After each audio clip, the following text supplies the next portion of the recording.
Dr. Date? Yeah, it's my pleasure to introduce our next speaker, Dr. Jai Sujata Vethamanikam. She works with Unilever and she has a 10 years of experience in leading safety research and business initiative at Unilever UK. She works with beauty, personal care, and home care products. She also works proactively in building the next generation risk assessment NGRA capabilities for cosmetic ingredients. She is currently a member of working group of Bureau of Indian Standards, where she works on assigning the cosmetic standards for detergents as well as soaps. She also delivers actively lectures at different universities in UK, and it's our pleasure to have such a speaker. Her topic today is about using case studies to increase confidence in next generation risk assessment. Over to you, Dr. Patil. Thank you, Dr. Jai Sujata. I already made you co-host. You can start sharing your screen. And please unmute yourself. I think you're muted. Dr. Sujata, are you there? Yes, I still can't share my screen. Yeah, I have made you co-host. Please once again try. Yeah, just a minute. Yeah, you please try now.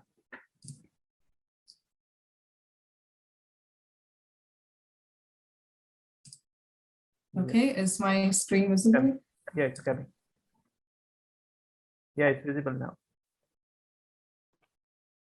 Okay, great. Thanks for the introduction. So today I'm going to talk about using case studies to increase confidence in next generation risk assessment.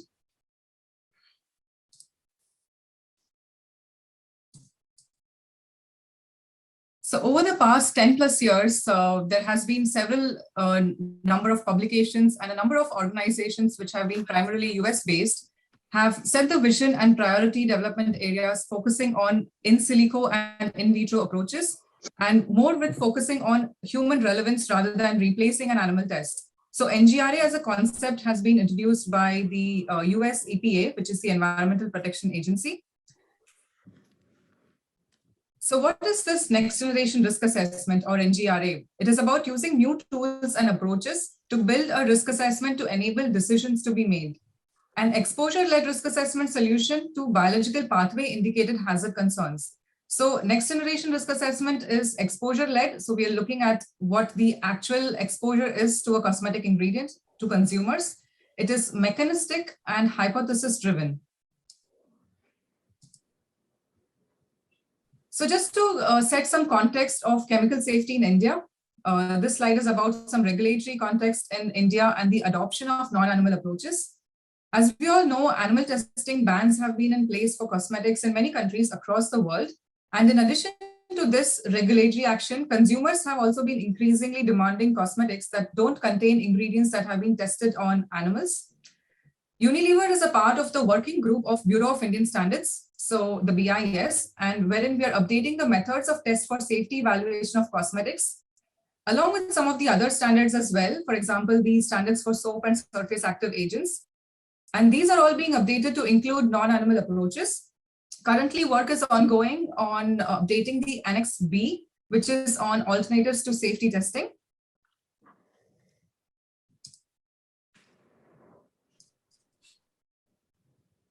Now, one of the basic questions that needs answering in a safety risk assessment is, can we safely use X percentage of an ingredient Y in a product Z? As you can see, the exposure scenario for the different types of product types can be quite different. Exposure varies based on not only the product type, but also the geographies it is used in. And estimating exposure is important in understanding the actual risk assessment scenario. So exposure estimate involves understanding the product type, how much percentage of an ingredient is present in the product, the amount of product used per application, the frequency of use, and so on.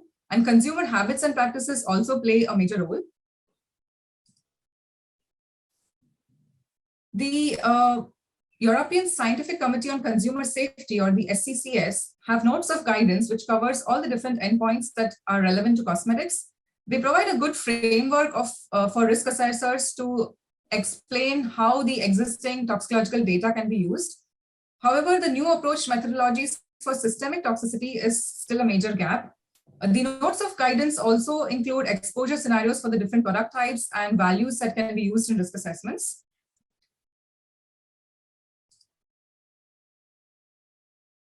OECD tests that don't use animals have been made available for different endpoints. The OECD has been developing guidance documents and tools for alternative methods, including the quantitative structure-active relationship, the chemical categories, the adverse outcome pathways, all as a part of an integrated approaches for testing and assessment, which is the IATA. There is still need for further investigating the practical applicability of the different methods and tools for decision making. As you can see here, there are a wide variety of in vitro non-animal methods that are now accepted widely by regulatory bodies. They have all been validated and tested. They also provide different types of information, and there is no such thing as a one-to-one replacement, but usually it is about using a battery or a combination of different assays to come to a conclusion. The progress, however, has been really encouraging. Non-animal approaches have been applied in human in the assessment of genetic toxicity and also local effects such as skin and eye irritation. Fully addressing more complex effects associated with systemic toxicity has still been a challenge. So today what I'm going to talk about is a case study, which is an exposure-based next generation risk assessment case study on the preservative ingredient phenoxyethanol. This case study is about assuring systemic safety of this ingredient when it is present at 1% in a product type, which is a body lotion. This is a high level of consumer use when it comes to 1% in a body lotion. NGRA is quite conservative, and we wanted to stress test this with a high exposure of using 1% in body lotion. Phenoxyethanol is a broad spectrum antimicrobial and is safely used in both leave-on and rinse-off cosmetic products up to 1%. However, for the purpose of this case study, which is basically the ability to make a safety decision without using any in vivo data. So any pre-existing animal data has been disregarded for the purpose of this case study. And this case study was developed by Cosmetics Europe for illustrating practical use of integrated approaches for testing and assessment, or the IATA. And this has been a part of the OECD's IATA case studies project. So to set the context of the case study, it is important to understand in vitro bioactivity versus bioavailability. This slide basically shows a comparison of the oral equivalent doses and highest estimated human oral exposure. So as we can see, there is a range of in vitro AC50 values, which have been converted to human in vivo daily dose. And this is compared with the actual exposure estimate, which is the highest exposure, as we see here in the bottom here. And there is a safety margin which has been established. This slide is taken from Dr. Rusty Thomas from EPA with thanks. So we can clearly see there is a difference between what is bioavailable and what can be bioactive in vitro.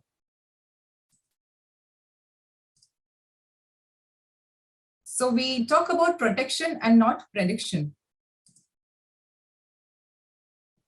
Accelerating the pace of chemical risk assessment, or the APCRA, is an international government-to-government initiative whose aim is to promote collaboration or dialogue on the scientific and regulatory needs on the applications in the regulatory environment. So this work has been done by APCRA. The primary objective of this work was to compare the different points of departure based on high throughput predictions of bioactivity, exposure predictions, and the traditional hazard information of over 448 chemicals. And what we see is that 92% of the time, this naive approach appears to be conservative. So this basically gives understanding that whether further testing is required or not based on the safety margin. Because this work gave a bigger safety margin, no further safety testing was required, no further follow-up was required for these chemicals. And it is also important to understand that we're not looking at an individual chemical here, but it is bioactivity in large, and it is helping in prioritizing chemical testing. So can we apply a similar bioactivity to exposure comparison, not just for the purpose of prioritization, but also for safety assessment? These are some of the guiding principles of NGRA. So we have the SURAT-1 workflow, which is an OECD IATA dealing with ab initio NGRA, ab initio meaning from the beginning. This workflow has a more explicit emphasis on exposure, and it also includes provision to use tools such as read across or the threshold of toxicological concern, which is TTC. The publication at the bottom is about the principles underpinning the use of new approach methodologies in risk assessment of cosmetic ingredients. This was published by the International Cooperation of Cosmetics Regulation, and it is also commonly known as the ICCR principles. The one in the right is the next generation blueprint of computational toxicology by the US Environmental Protection Agency, which is more explicit about data needs and how a specific decision on mode of action can be reached. The yellow box that we see here is our output from the phenoxyethanol. So this is a part of the framework that is applied for phenoxyethanol because no defined biological target or pathway was observed. And therefore, the point of departure needs to be estimated based on biological pathway or cellular phenotypic perturbation. So basically, the current case study was structured according to the SURAT-1 assessment workflow, the ICCR principles, and also the overall strategy of the case study was aligned with the US EPA's next generation's blueprint for computational toxicology, where basically it seeks to characterize whether a chemical acts via defined biological pathways or targets, or it may induce cellular changes by non-specific mechanism, which is majorly true for cosmetic ingredients, which is why we see this being followed.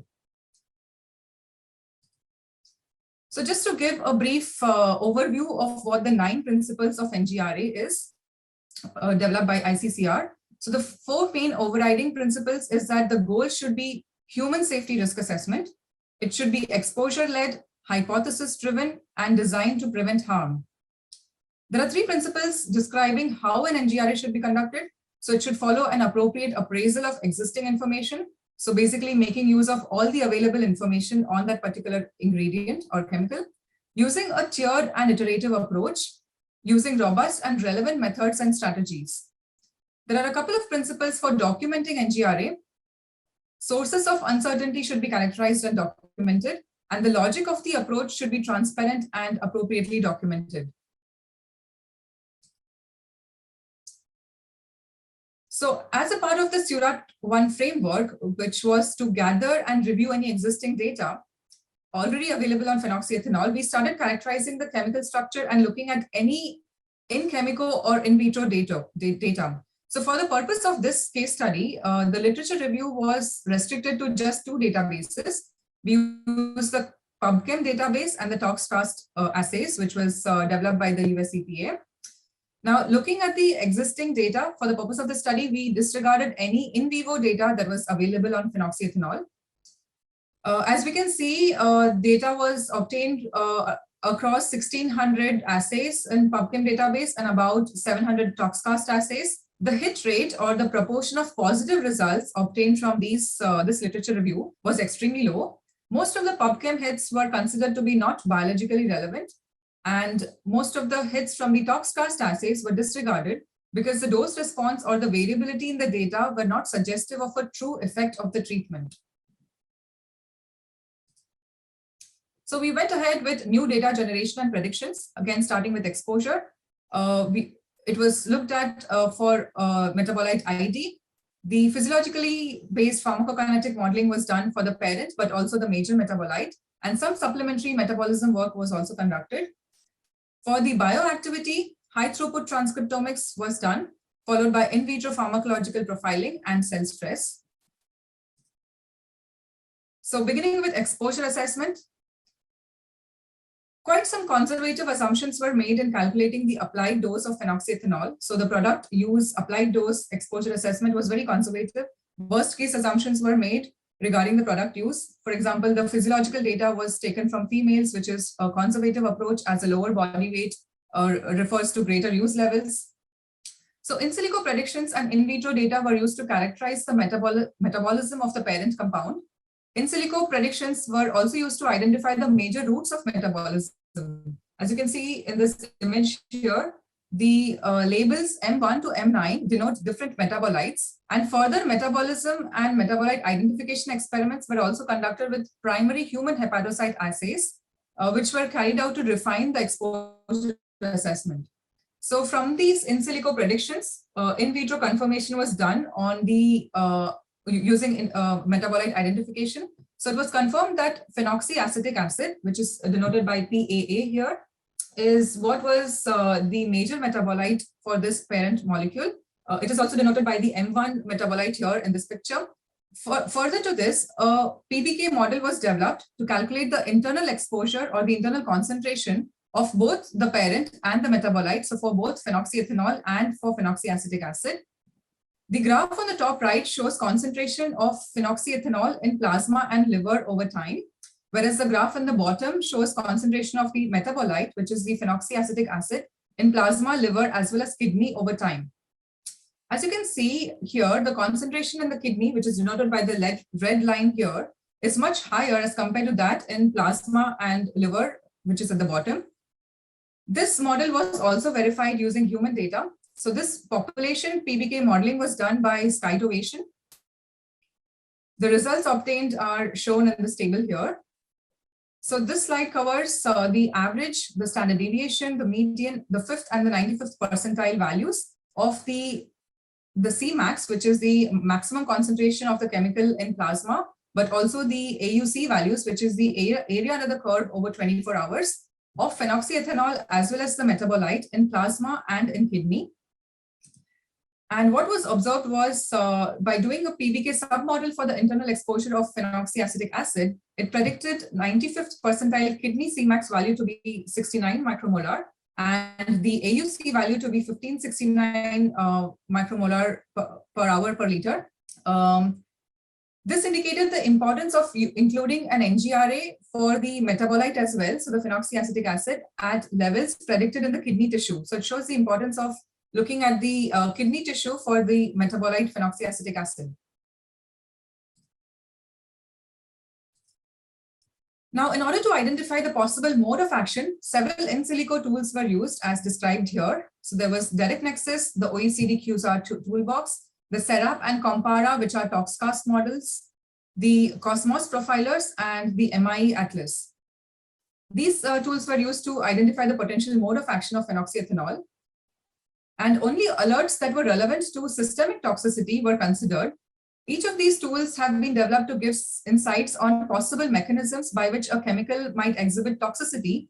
And this is based on associations observed between the chemical structure itself that is contained within the training set and any known biological effects. Now, however, as you may be aware, some of these tools are informed by effects on animals, which therefore have limited relevance in developing a human relevant NGRA. Therefore, the tools that were more focused on molecular initiating events, such as the receptor interactions, which were more relevant for human effects, were considered to be relevant for this case study.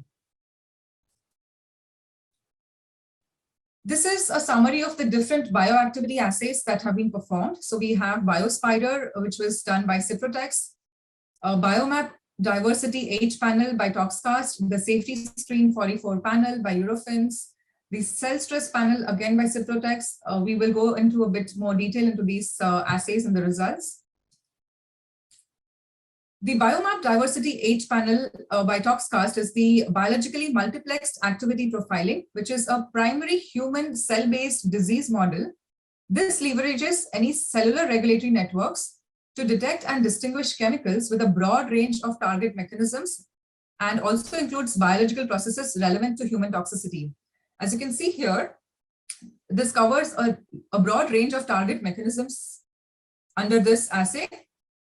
The biological readouts associated with these effects were then seen across all different cell systems.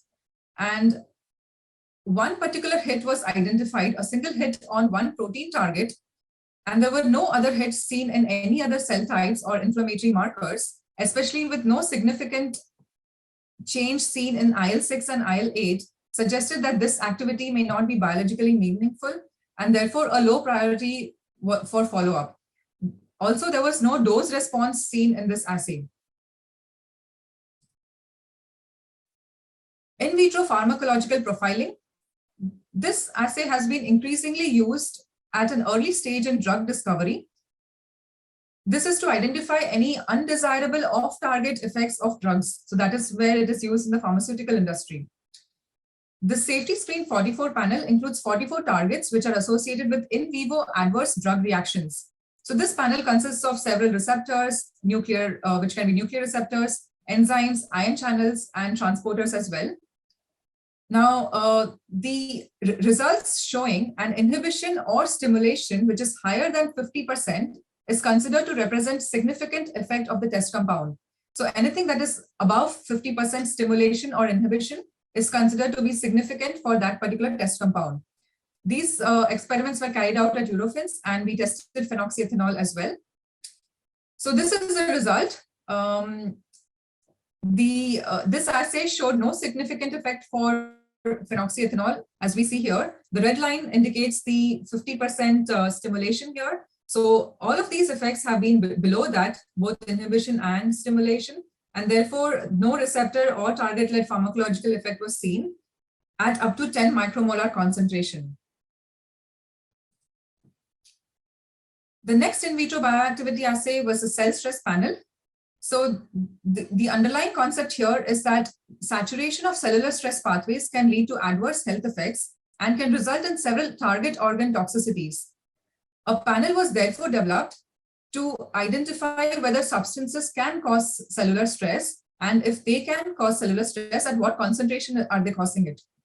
So this panel was performed in HepG2 cells and included about 40 different biomarkers at 3 time points using 8 concentrations of the compound. And it included about 10 different stress pathways like the mitochondrial toxicity, the oxidative stress, DNA damage, inflammation, and so on. To evaluate the suitability of the panel for chemical risk assessment, the data was also generated using 2 different sets of benchmark chemicals. As we see here, there are non-stress inducers and a set of stress inducers. Phenoxyethanol comes here because it is a part of the non-stress inducers as it is used in cosmetics. Phenoxyethanol was tested in this panel at different concentrations, and further information on the cell stress panel itself can be found in this publication mentioned here, Hatherell et al. 2020. These are the results from the cell stress panel. Phenoxyethanol is present here, is indicated here at the top. It did not show any activity at concentrations tested up to 1000 micromolar, so 10⁴, as seen here. The overview of points of departure are represented as dots present in here, and the associated Cmax are represented by the green bars. So we see the Cmax of phenoxyethanol here, and the maximum concentration tested are the black bars. Phenoxyethanol was inactive in all the assays that was tested.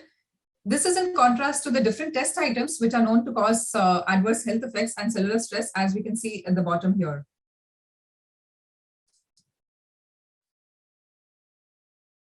The TempoSec technology or the assay developed by the BioSpider is a transcriptomics dose response analysis. This was performed to derive a no-tell value or the no observed transcriptional effect level. So this transcriptomics data can be used in 2 different ways. One is it helps to identify a no-tell value, which is concentration of a compound that does not elicit any meaningful change in the gene expression. This also helps us in defining a compound similarity grouping that can be used in a read-across approach. 3 different cell lines were used in this assay to express a range of different relevant receptors. So we have MCF7, the HepG2 cells, and HepRG cells. Phenoxyethanol was tested in this assay, and a dose response modeling was performed on the BioSpider data. This applied filtering criteria to the benchmark dose modeling and resulted in a fewer than recommended 20 pathways for the Nortel calculations for each cell line.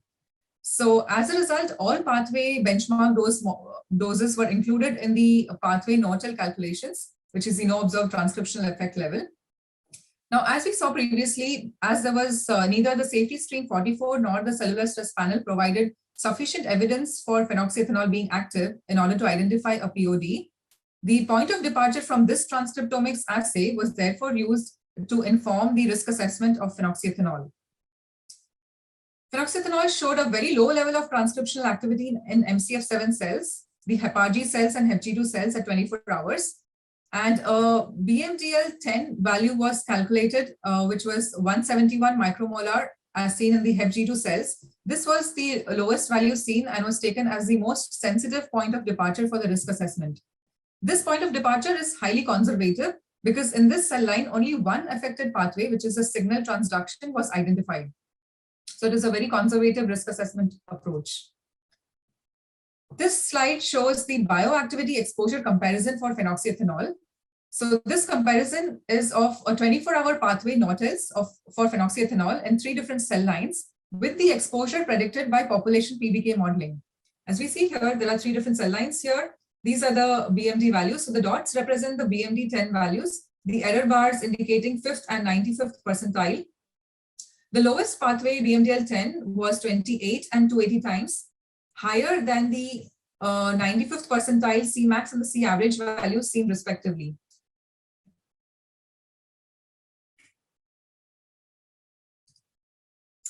Now, as NGRA is a tiered and iterative approach, following the identification that phenoxyacetic acid was a major metabolite of phenoxyethanol, the bioactivity of phenoxyacetic acid was further characterized because, like for any other substance, the health effects can be driven not just by the parent molecule, but it can also be driven by the metabolite. Therefore, profiling of the metabolite was considered to be important. So a 24 hours dose response modeling was done for phenoxyethanol. And also it was important to see whether phenoxyacetic acid was being formed in these studies.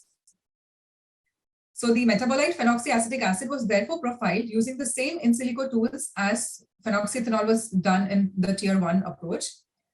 The purpose of this additional in vitro kinetics work was to determine whether the data generated in all these different cell lines following incubation with phenoxyethanol were also relevant for the major metabolite as well. So basically the entire work needs to be repeated with phenoxyacetic acid as well. The decision was taken not to specifically evaluate the minor metabolites, so the M2, M3, M4, M5, for example. And from the in silico predictions, the result for the phenoxyacetic acid was seen to be quite similar to the parent compound with very few additional alerts. Additional in vitro biokinetic refinements included measuring the concentration of phenoxyethanol and its metabolite in cells as well as the media. So this was under the same conditions as described in the bioassays. Using the same conditions basically helps allow a quantitative in vitro to in vivo extrapolation to be performed for both the parent and the major metabolite. So the phenoxyacetic acid was then incubated in the 3 different cell lines. So basically following the same concentrations and the same settings as was done with phenoxyethanol in the different assays, which was the cell stress panel, the whole genome transcriptomics assays. And what was seen was the Cmax and AUC values for the phenoxyacetic acid is shown in the figure. It had negligible formation in the MCF7 cells.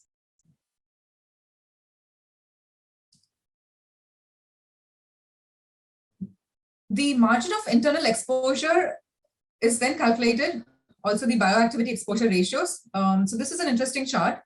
The margin of internal exposure is calculated using a measure of internal exposure. So where we did the physiologically based biokinetic modeling. So internal exposure such as the blood concentration or the target tissue dose.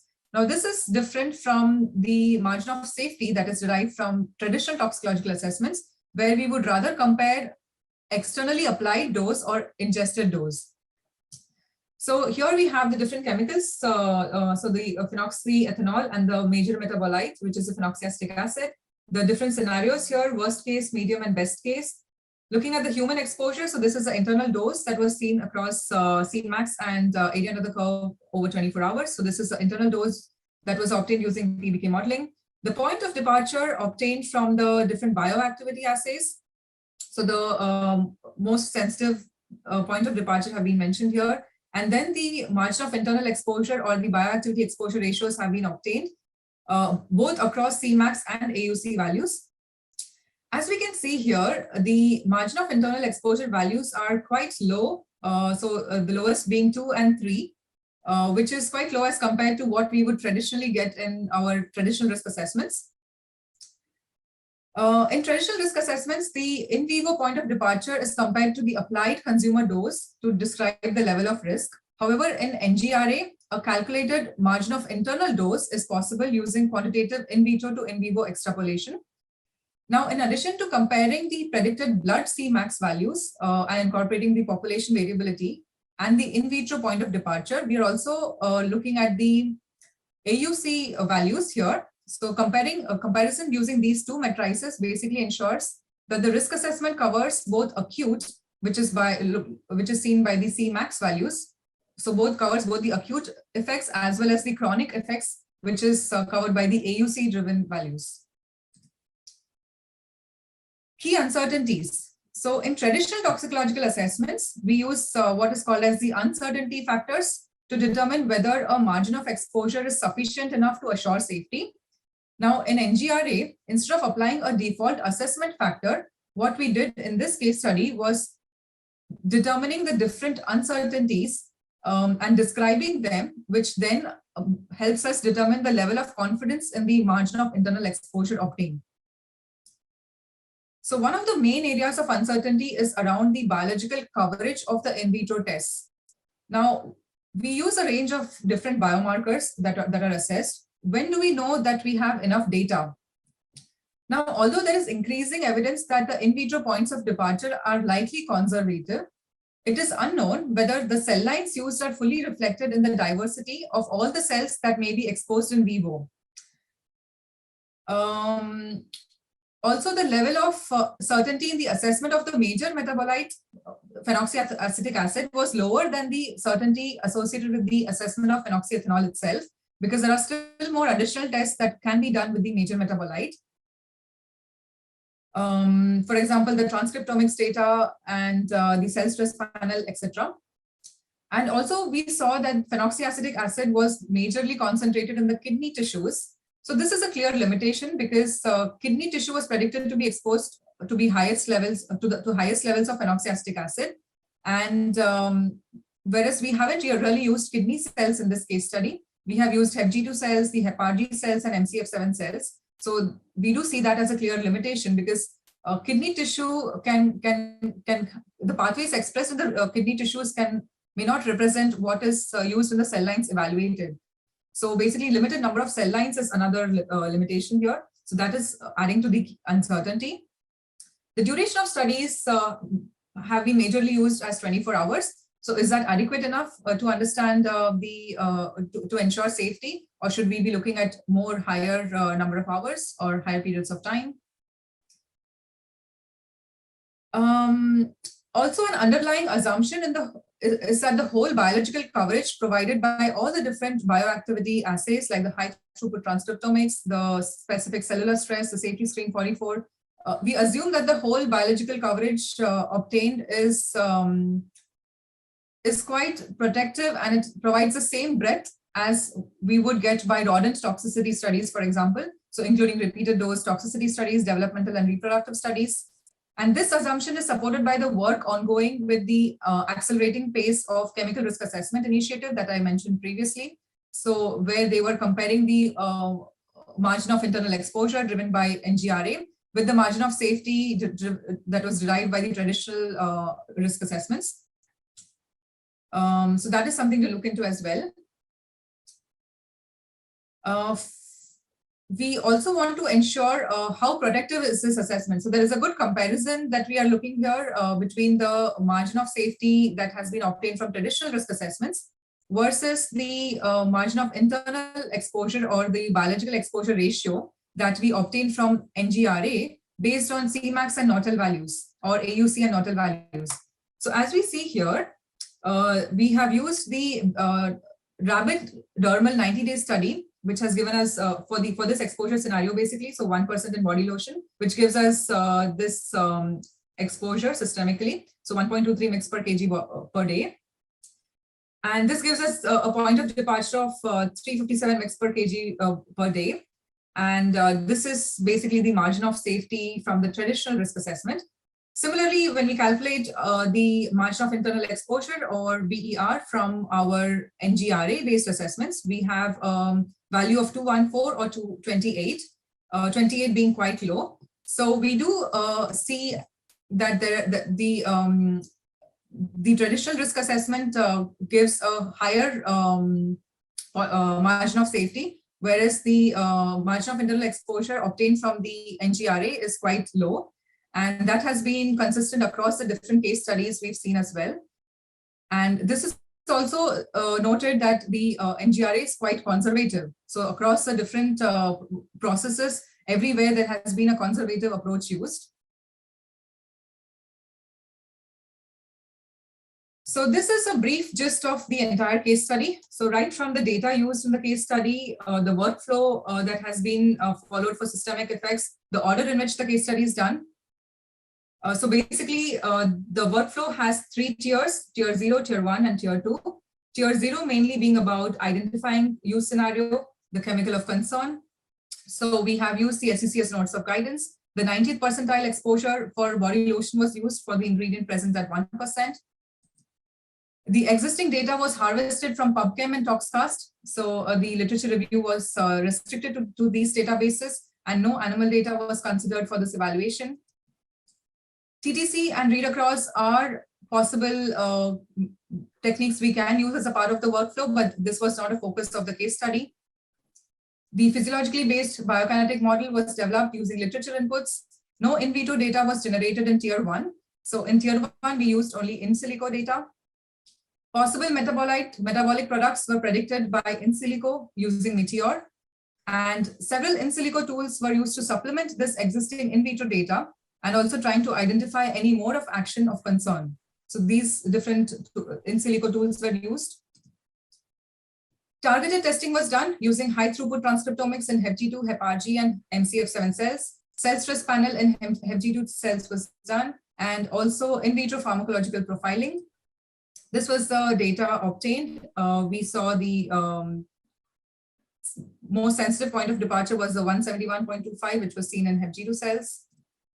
Further biokinetic refinement was done, including population modeling, confirmatory in vitro clearance data, confirmatory in vitro metabolite characterization in primary hepatocytes, and also in cells used in targeted testing. Finally, the margin of internal exposure was calculated based on Cmax and area under the curve over 24 hours for both the parent phenoxyethanol and its stable metabolite phenoxyacetic acid. So these are the case study conclusions. This case study illustrates an ab initio risk assessment, which is from the beginning risk assessment of a cosmetic ingredient based on tools and approaches currently available. And it also provides the possible approach for evaluating the major metabolite. Although the calculated margin of internal exposure were above 1, which indicated that the in vitro bioactivity was not seen at consumer relevant concentrations, therefore quite protective, there were also certain uncertainties in the risk assessment, which needs to be addressed in future work. So more such case studies on both high and low risk substance exposures using these tools and approaches will further help to put the margin of internal exposure values obtained into context and further embed the application of next generation risk assessment to cosmetics.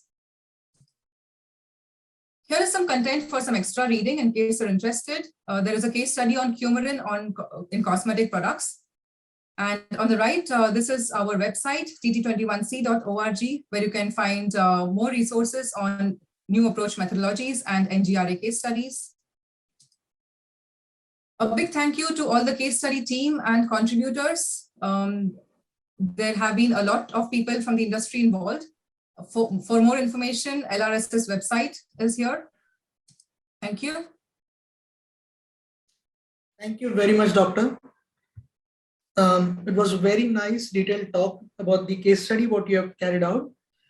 Considering the delay in our schedule, I request only 1 or 2 questions. Rest who are interested, please write. Our coordinator will try to answer all those questions. May I ask a question? This is Dr. Subramaniam. Yes. Yes, go ahead, please. Yeah, hi, wonderful presentation. To me, this looks like an overkill. I don't know how much budget you had to do all these things and how much time did you take for a cosmetic ingredient to show it is safe.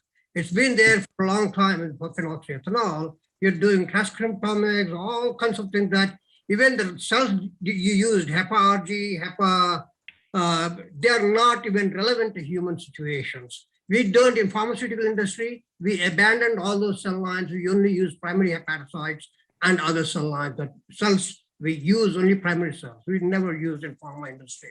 So this seems to be an overkill, and I don't know how much budget you guys have, and you also still have a lot of uncertainties that you don't know that about phenoxyethanol.